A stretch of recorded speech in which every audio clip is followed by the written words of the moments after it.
안녕하십니까. 저는 천주교 서울대교구 연령회연합회에서 한국천주교회의 상장례를 강의하는 박명진 심원입니다. 반갑습니다. 오늘 강의할 내용은 상장례식 제4장 장례 제6절 화장의 시신을 서를 때까지입니다. 그동안 화장을 금지하던 가톨릭 교회는 지난 강의에서 언급한 바와 같이 1963년 7월 5일에 화장에 대한 원칙적인 금지 입장을 철회하였습니다. 또한 그리스도교가 전파된 각 문화 속에 있는 다양한 장례 풍습을 살펴보고 화장이 각 문화 안에서 긍정적인 요소 또한 지니고 있음을 알았습니다. 그래서 제2차 바티칸 공의회를 통해 화장을 허용하고 장례식은 그리스도인 죽음의 파스카 성격을 더욱 명백히 드러내야 하며 각 지역의 환경과 전통에 또한 전례 색상에 관한 것에도 더 잘 부응하여야 한다.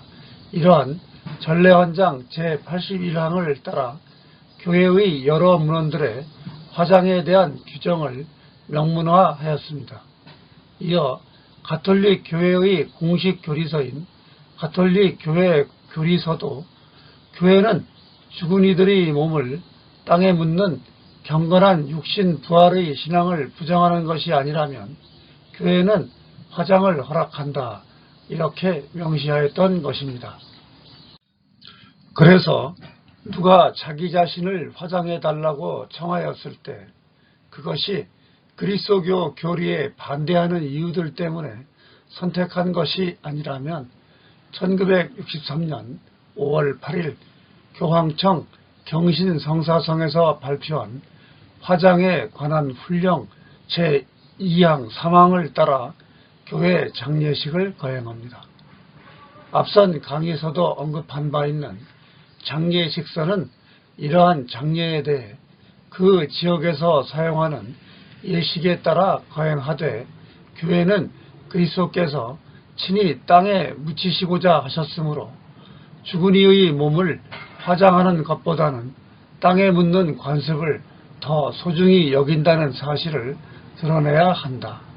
또한 이때에는 어떠한 추문이나 혼란의 위험을 피하여야 한다.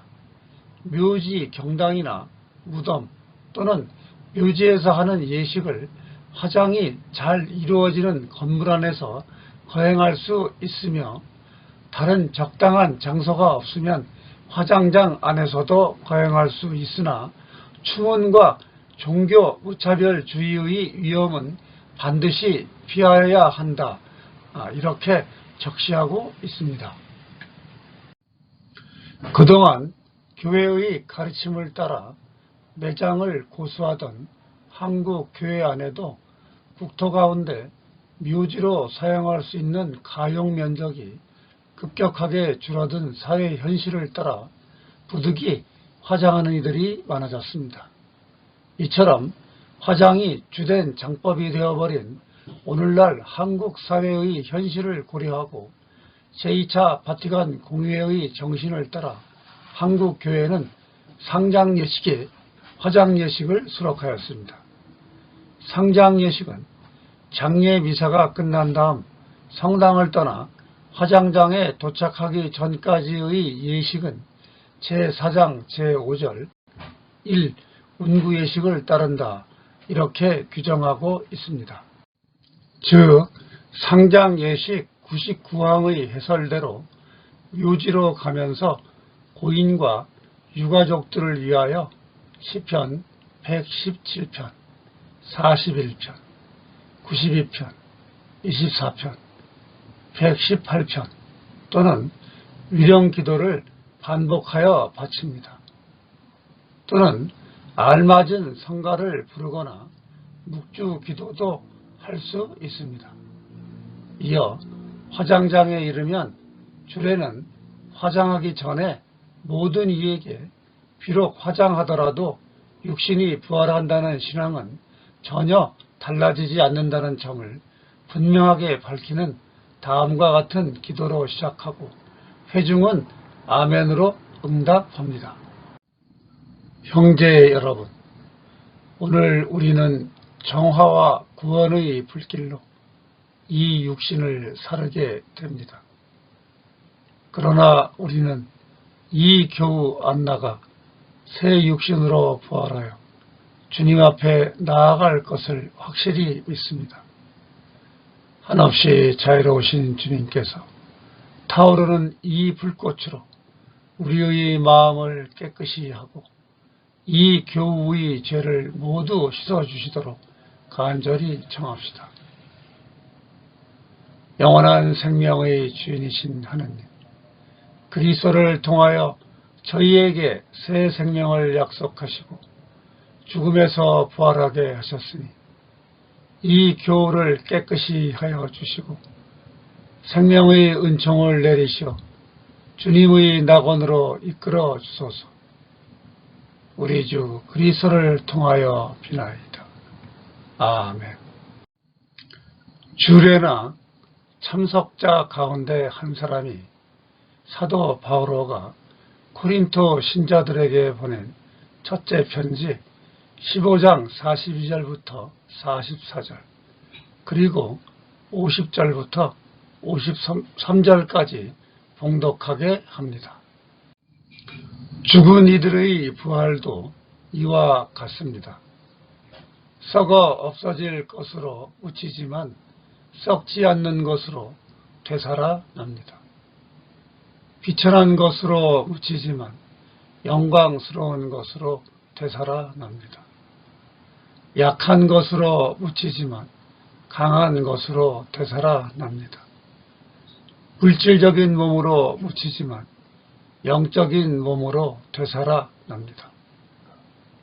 물질적인 몸이 있으면 영적인 몸도 있습니다. 형제 여러분, 내가 말하려는 것은 이렇습니다. 살과 피는 하느님의 나라를 물려받지 못하고 썩는 것은 썩지 않는 것을 물려받지 못합니다. 자, 내가 여러분에게 신비 하나를 말해 주겠습니다. 우리 모두 죽지 않고 다 변화할 것입니다. 순식간에 눈 깜빡할 사이에 마지막 나팔 소리에 그리 될 것입니다. 나팔이 울리면 죽은 이들이 썩지 않는 몸으로 되살아나고 우리는 변화할 것입니다. 이 썩는 몸은 썩지 않는 것을 입고 이 죽는 몸은 죽지 않는 것을 입어야 합니다. 우리는 죽은 사람이 어떻게 다시 살아날지 상상할 수 없습니다. 죽은 이들은 어디에 있을 것인가? 우리가 천사들처럼 살아갈 것이라면 왜 육체를 지녀야 하는가? 이 독서 바로 앞에 있는 37절의 말씀인 그대가 뿌리는 것은 장차 생겨날 몸체가 아니라 밀이든 다른 종류든 씨앗일 따름입니다. 이러한 말처럼 예수님께서는 오늘날까지도 어떤 사람들이 가지고 있는 원시적인 생각, 즉 천사들이 죽은 시체의 해체된 먼지를 모아 묶을 것이라느니 혹은 시체들이 자기 무덤에서 나올 것이라는 생각을 말끔하게 떨어 없애셨습니다. 우리가 현재 지니고 있는 몸은 씨앗에 불과하고 부활한 우리 육체는 땅에 묻혀 썩어 해체된 시신을 다시 맞추어 놓은 그러한 상태가 아닐 것입니다. 부활은 예수님께서 영광스러운 모습으로 변모하신 것처럼 내부로부터 나옵니다. 각자는 자기에게 합당한 몸, 즉 지상에서 하느님 앞에서 살아본 생애를 더욱 잘 표현해주는 몸을 가질 것입니다. 우리는 그러한 변화를 바라고 있기 때문에 지상에서부터 우리 인생 목표와 생활 방식을 고양시키도록 노력해야 합니다. 죽은 다음의 삶은 어떻게 보면 지상 생활의 연장일 것입니다. 그것은 마치 밀이삭이 밀 씨앗에서 나오는 것과 같습니다. 부활한 사람은 과거의 모든 성장 과정과 행적으로 형성된 지상에서 자기 인격을 그대로 고스란히 가지고 있을 것입니다. 부활하신 그리스도께서 고통받으신 상처를 지니신 채 영광을 받으신 몸을 보여주신 것도 그러한 이유 때문입니다. 인간이 혼자서 창조되지 않고 다른 이들과 관계를 맺고 하나가 되도록 창조되었기 때문에 우리는 특히 지상에서 우리가 다른 이들을 사랑하고 도와준 그만큼 하나가 될 것입니다. 우리 모두 죽지 않고 다 변화할 것입니다. 이러한 구절은 우리가 모두 죽지는 않을 것입니다. 이렇게 번역하기도 합니다. 사도 바오로는 그리스도께서 곧 다시 오시리라고 생각했습니다. 이러한 전제에서 사도 바오로는 그리스도께서 다시 오실 때 살아있는 사람들은 천당으로 여행을 하는 것이 아니라 변형되리라고 한 것입니다. 부활은 라자로의 경우처럼 단순히 소생하는 것이 아니기 때문입니다. 앞에서 봉독한 독서에 대한 화답성은 시편 55편 10절과 그리고 11절부터 12절, 13절을 발췌한 것입니다.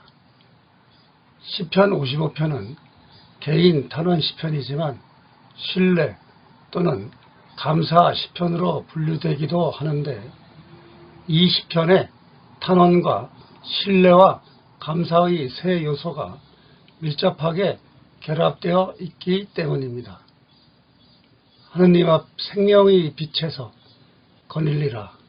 이러한 구절에서 보듯이 앞날을 두고 주님께 대한 굳건한 믿음이 분명하게 드러나고 하느님께서 제 편이심을 저는 잘도 아나이다.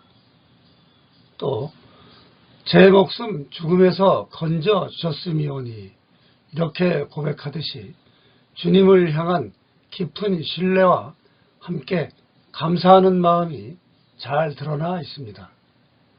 이처럼 이 시편을 지은 이는 위기를 맞아 하느님께 간절히 도움을 청하고 자기의 믿음을 고백하지만 모든 것이 잘 해결되었을 때에는 구원해 주신 분께 감사를 드리고 있는 것입니다. 화답송과 마침 기도인 주님, 안나에게 영원한 안식을 주소서. 영원한 빛을 그에게 비춰서. 이 기도를 노래로 바친 다음에 알맞은 성가로 예식을 마칩니다. 시신을 사르는 동안에는 위령 기도를 바칠 수 있습니다. 오늘 강의는 여기까지 하겠습니다. 다음 강의는 상장예식 제4장 장례, 제6절 화장, 이 쇄골 또는 습골부터 하겠습니다. 감사합니다. 안녕히 계십시오.